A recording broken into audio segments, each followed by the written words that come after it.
일단 토요일까지 4일은 다 해. 4일 6까지는 다 해요. 네.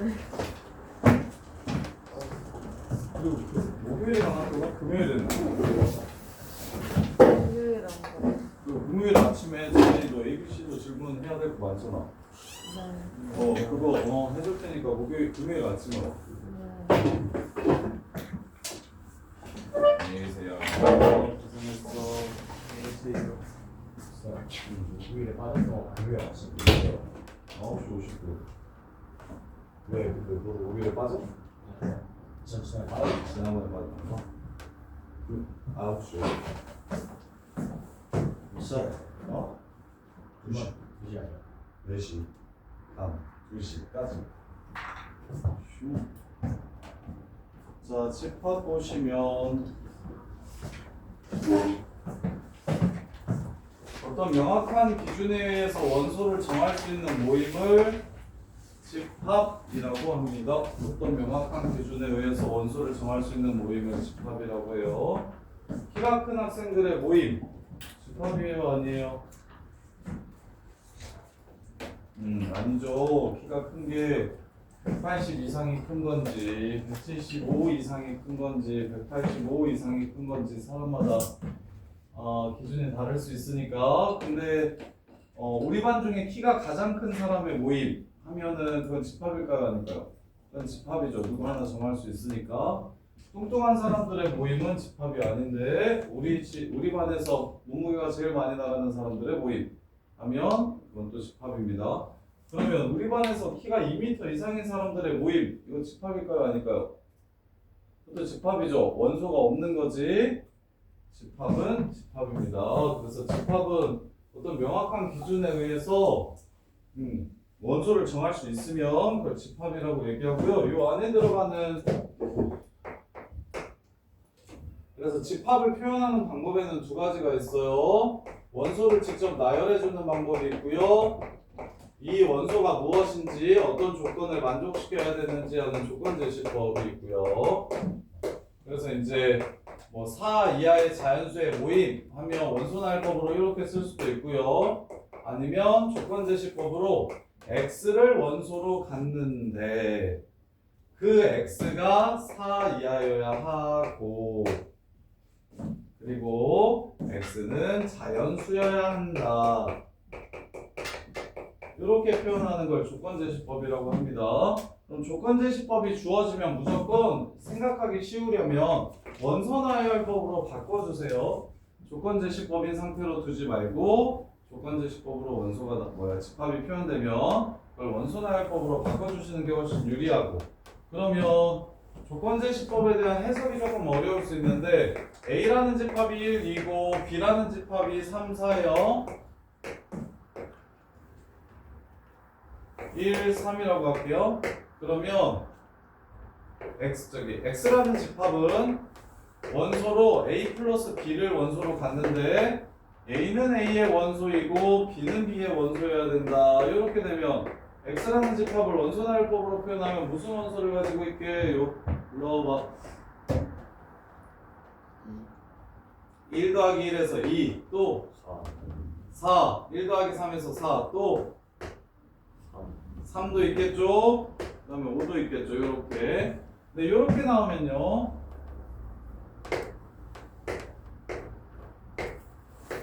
자, B도 A의 원소래요. 자, 그러면 얘는 어디서부터 어디까지 가능할까요? 2, 3, 4 이렇게 될 겁니다. 근데 조건제시법을 막 마음대로 낼 수 있다는 게 지금 선생님이 얘기하고 싶은 거예요. A와 B가 다르다고 하면 집합은 또 어떻게 될까요? 3밖에 없겠죠. 이런 식으로. 그래서 조건제시법에 대한 해석을 잘 하셔야 집합을 편하게 할 수 있고요. 편하게 할 수 있고. 그러면 이제 집합은 원소가 지금처럼 몇 개 이렇게 제한되어 있는 개수가 정확히 나오는 집합을 유한집합이라고 부르고요. 자, A는 X를 원소로 갖는데 X가 2 이상인 자연수. 자, 이런 집합은 원소가 무수히 많겠죠. 이런 집합은 무한집합이라고 부르고 그 다음에 유한집합 중에서 자 요거를 만족시키는 자 얘 원소 몇 개 있을까요?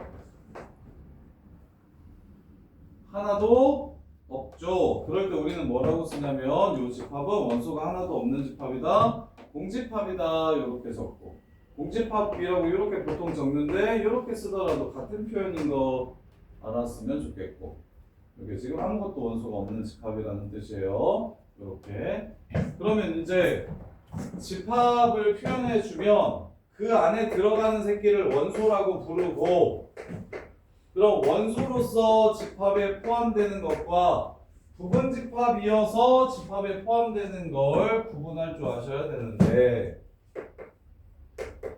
자 얘는 원소가 몇 개게요? A라는 집합의 원소는 몇 개게요?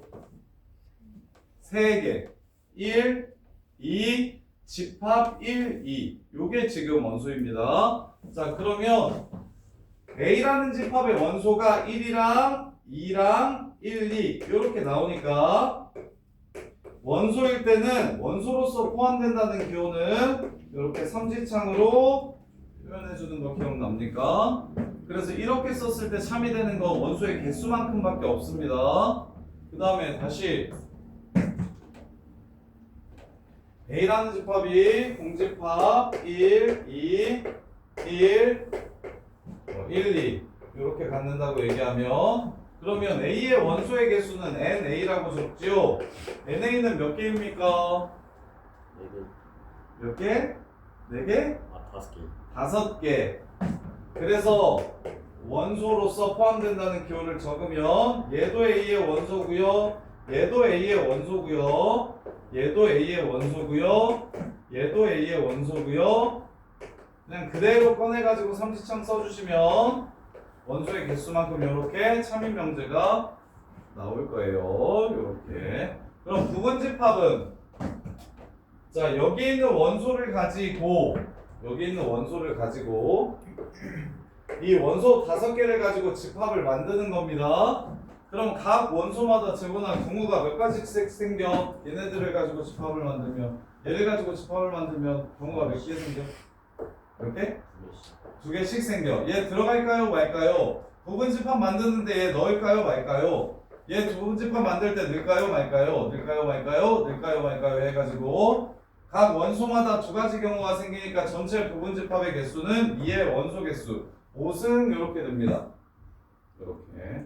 그럼 누구누구 자 이 부분집합 중에서 얘는 무조건 들어가야 된다고 하면 얘는 몇 개가 될까요? 얘 4승이 되겠죠. 이유는 얘는 무조건 들어가야 된다고 했으니까 경우가 한 가지. 그럼 나머지 4개의 원소만 넣을지 말지를 고민하면 되니까. 근데 1은 무조건 들어가는데 2는 무조건 안 들어가야 된대요. 그럼 부분집합이 몇 개냐고 물어보면 소연아 몇 개?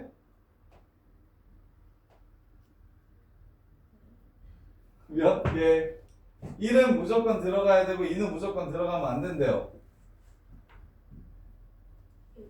8개, 2의 3승 나머지 새끼들만 들어갈지 말지 결정해주면 되겠죠. 그럼 부분집합을 실제로 만들어 보면 원소를 꺼내다가 집합을 이렇게 만들어주면 이게 부분집합입니다. 따라서 요 새끼는 A의 부분집합이니까 1은 A의 부분집합이다 이렇게 표현하면 참이 되는 거예요. 근데 이것도 맞지 않나요? 뭐가 맞을까요? 위가 맞을까요? 아래가 맞을까요? 둘 다 맞을까요? 둘 다 틀릴까요? 한 개라 뭐가 맞아? 둘 다 맞아요. 왜 둘 다 맞냐면 얘를 그냥 가져와서 원소라고 얘기할 수도 있고 얘를 꺼내서 집합을 만들어서 원소라고 지금 부분집합이 됐다라고 이야기할 수도 있는 거니까 2가지 경우가 모두 다 맞아요. 그러면 자 1, 2 하고 중괄호를 이렇게 쳐주면 얘는 형서야 삼지창이어야 될까 이지창이어야 될까? 이지창. 그치. 왜? 요 원소를 가져와서 집합을 만들었기 때문에 요렇게 이럴 때는 이지창이라고 표현해주면 맞고 요렇게도 이것도 되고 요것도 되겠죠. 이유는 얘를 그냥 가져오면 삼지창이 되는 거고 여기 있는 둘을 가져와서 집합을 만들어주면 부분집합이 되는 거니까 이렇게. 그 다음에 공집합은 모든 집합의 부분집합입니다. 요거는 무조건 맞는 말이에요. 어떤 집합이든지 간에 공집합을 부분집합으로 갖고, 근데 얘는 특별히 공집합을 원소로도 가지고 있으니까 이렇게 말해도 참이 되는 거고, 이렇게 구분해 주시면 되고. 그 다음에 이제 진부분집합. 호준아, 1, 2, 3, 4, 5의 진부분집합을 구하래. 네, 진부분집합 구하래. 몇 개야? 31개. 진부분집합이란 자기 자신을 제외한 부분집합이 진부분집합입니다. 자, 그럼 호준아 다시 1, 2를 포함하지 않는 진부분집합의 개수는 몇 개의 개? 진부분집합의 개념을 알고 있으니 얘를 한번 풀어보세요. 1, 2를 포함하지 않는 진부분집합의 개수는? 정답! 1, 2를 포함하는 진부분집합의 개수는?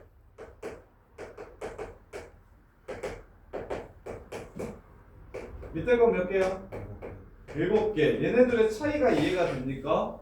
1, 2를 포함 안 하면 3, 4, 5 가지고 만들겠죠? 그럼 3, 4, 5 가지고 만들면 거기에 1, 2, 3, 4, 5가 들어와요? 안 들어와요? 안 들어와요. 그래서 8개가 맞는데 1, 2를 무조건 포함한다고 하면 1, 2 넣어놓고 3, 4, 5를 넣을지 말지 고민해서 만들겠죠? 그럼 1, 2, 3, 4, 5라는 집합이 8개 중에 하나가 들어갈 겁니다. 그래서 얘는 하나를 빼주셔야 되고, 요게 진부분집합. 그 다음에 집합의 상등.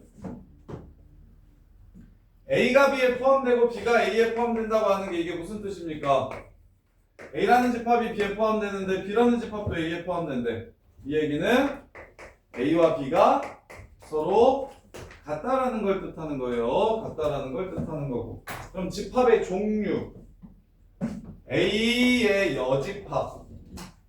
자, 전체 집합. 공집합. 합집합. 공집합. 여집합. 합집합. 교집합. 차집합. 다 압니까?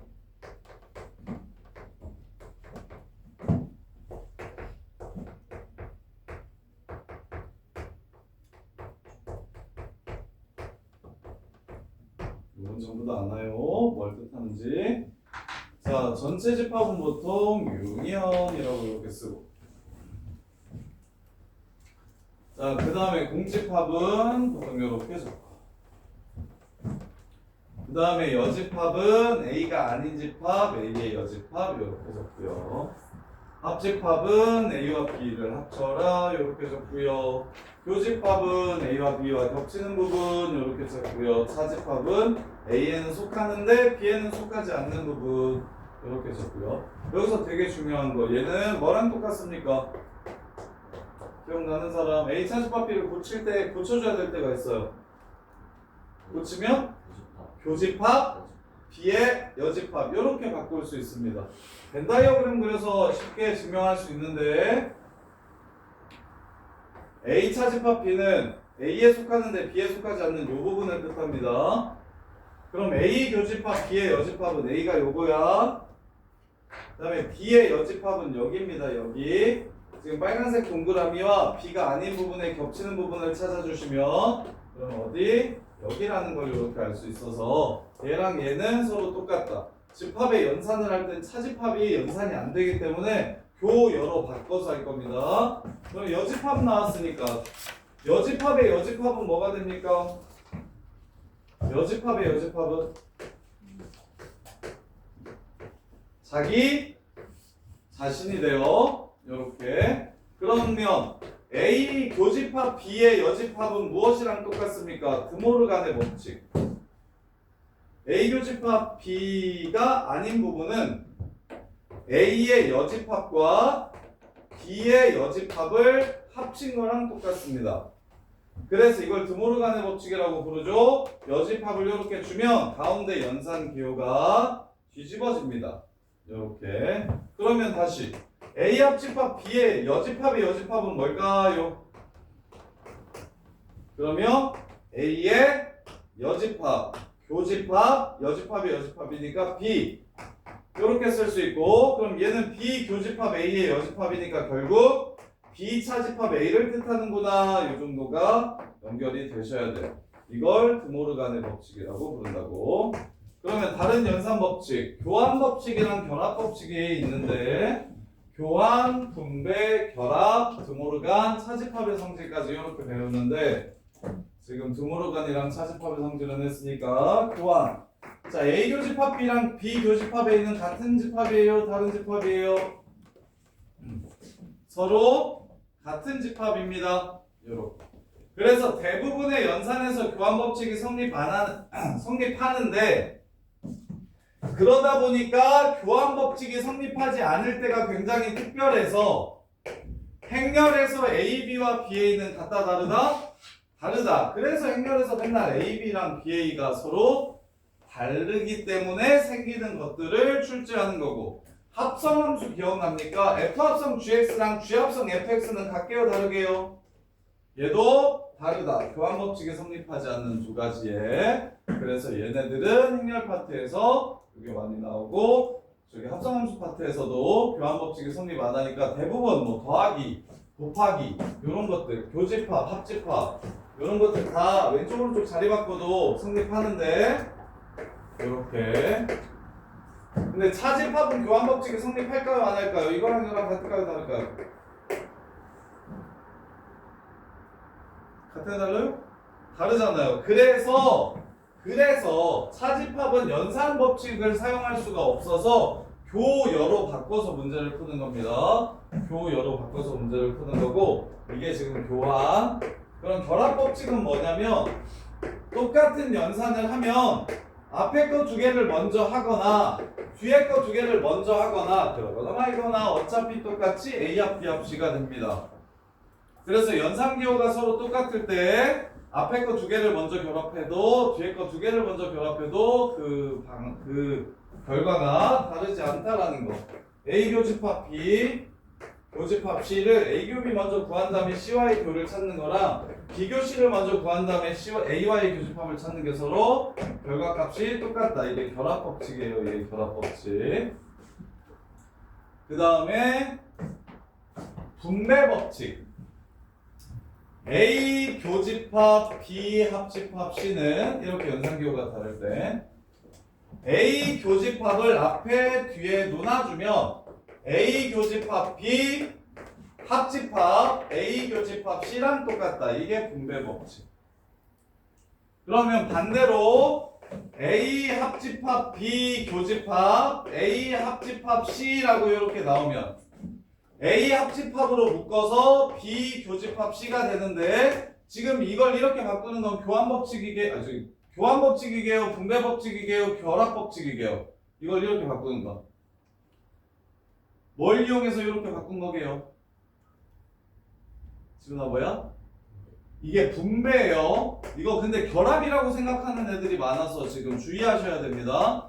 분배 법칙을 이용해서 얘가 됨을 확인한 거지, 결합 법칙은 똑같은 연산 기호에서 가로만 바꾸는 게 결합 법칙이에요. 얘가 둘이 지금 하나, 이 두 개의 식이 하나로 이렇게 합쳐져서 예쁘게 생겨졌다 해서 결합이라고 생각하시면 안 됩니다. 분배 법칙을 이용해서 얘를 합쳐놓은 겁니다. 분배 법칙을 이용해서. 그래서 얘네들을 분배 법칙이라고 부르고, 집합의 연산 법칙.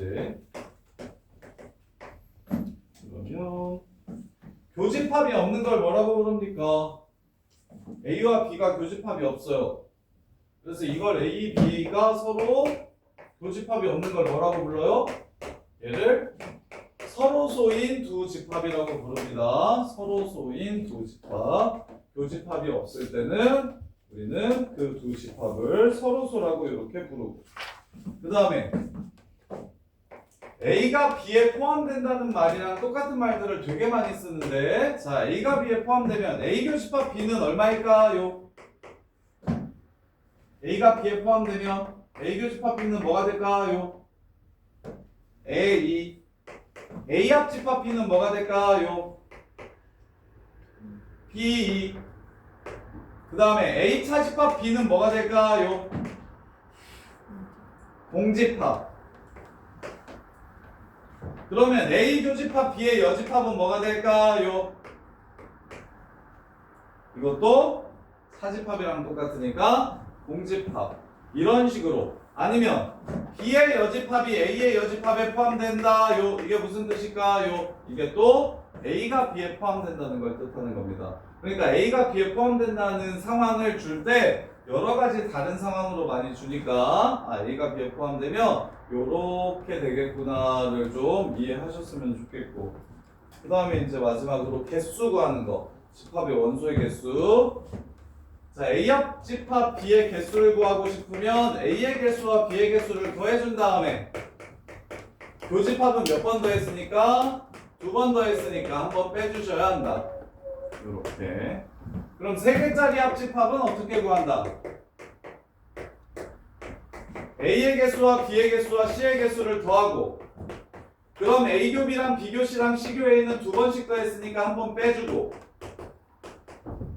여기다 마무리는 3개 겹치는 거는 한 번 더해주셔야 한다. 3번 더하고 3번 뺐으니까 이게 원소의 개수 구하는 거. 자, 이제 문제 한번 풀어봅시다.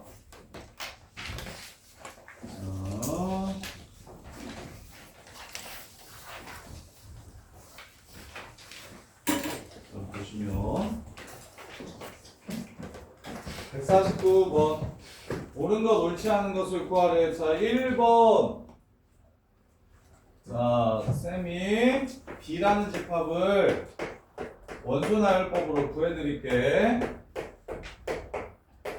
자, B라는 집합을 뭐 교과서에 나오지는 않는데 이걸 무슨 집합이라고 부르냐면 멱집합이라고 부르거든요. A의 멱집합. 부분집합을 원소로 갖는 집합을 역집합이라고 불러요. 그럼 얘 원소가 3개니까 부분집합이 총 8개 있을 겁니다. 그 8개를 원소로 갖는다는 거야. 다 써볼게. 아무것도 선택 안 하면 공집합. 얘를 선택해서 집합 만들면 요렇게. 얘를 선택해서 집합 만들면 요렇게. 얘를 선택해서 부분집합 만들면 요렇게. 그 다음에 앞에 2개를 선택해서 집합을 만들면 요렇게. 뒤에 2개를 선택해서 집합을 만들면 요렇게. 그 다음에 첫 번째 거랑 세 번째 거 선택해서 집합을 만들면 요렇게 되고, 전부 다 선택해서 집합을 만들면 요렇게 됩니다. 요렇게. 그래서 하나, 둘, 셋, 넷, 다섯, 여섯, 일곱, 여덟 개. 요렇게. 이게 B라는 집합이에요. 자, 그랬을 때, 자, 1번. 지효야, 1번 맞아 틀려. B의 원소 중에 공집합이 있냐고 물어봤어. 맞지. 연우야, 공집합이 B의 부분집합이냐고 물어봤어.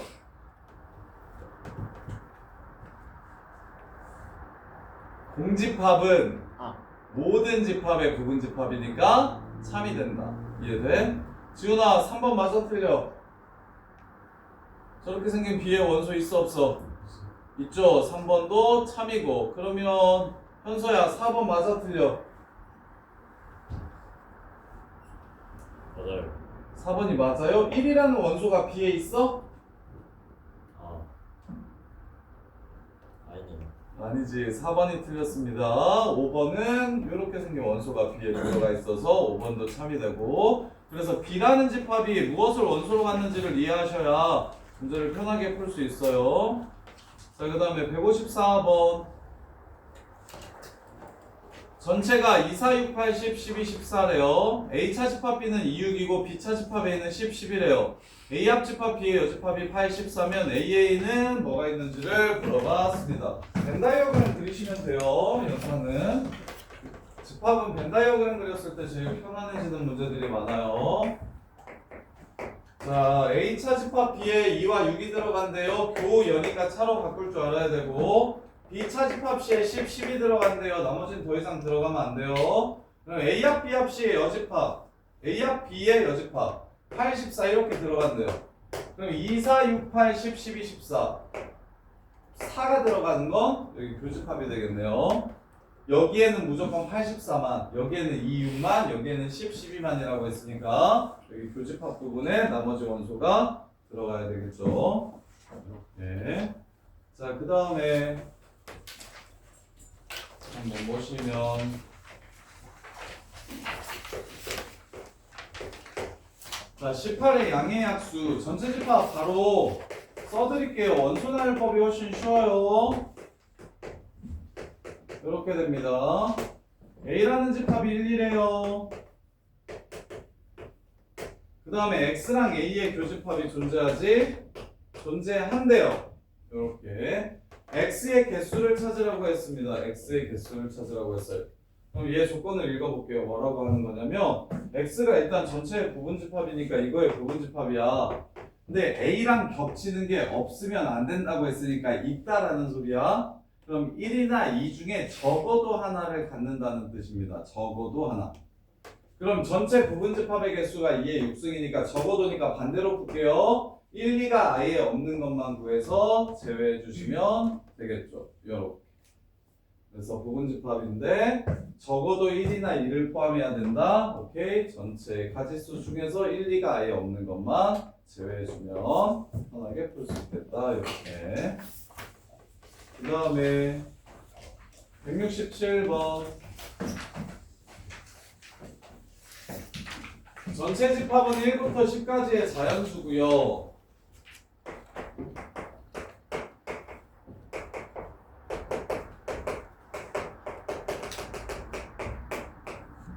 A는 1, 2, 3, 4, 5, 6, 7이고요.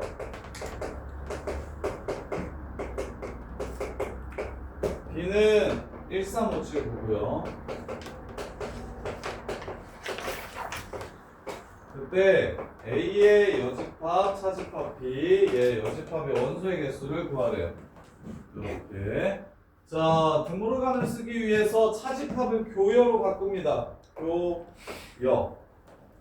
그러면 이제 드모르간 쓸 수 있어요. 여집합의 여집합은 자기 자신. 그리고 가운데 뒤집어 주시면 합집합. 그리고 얘는 A 합집합 B의 원소의 개수를 구하라는 문제라 1, 2, 3, 4, 5, 6, 7, 9 8개가 답이 되겠습니다. 이렇게. 자, 지금 집합 문제들 풀면서 어려운 거 있으면 질문해 주세요.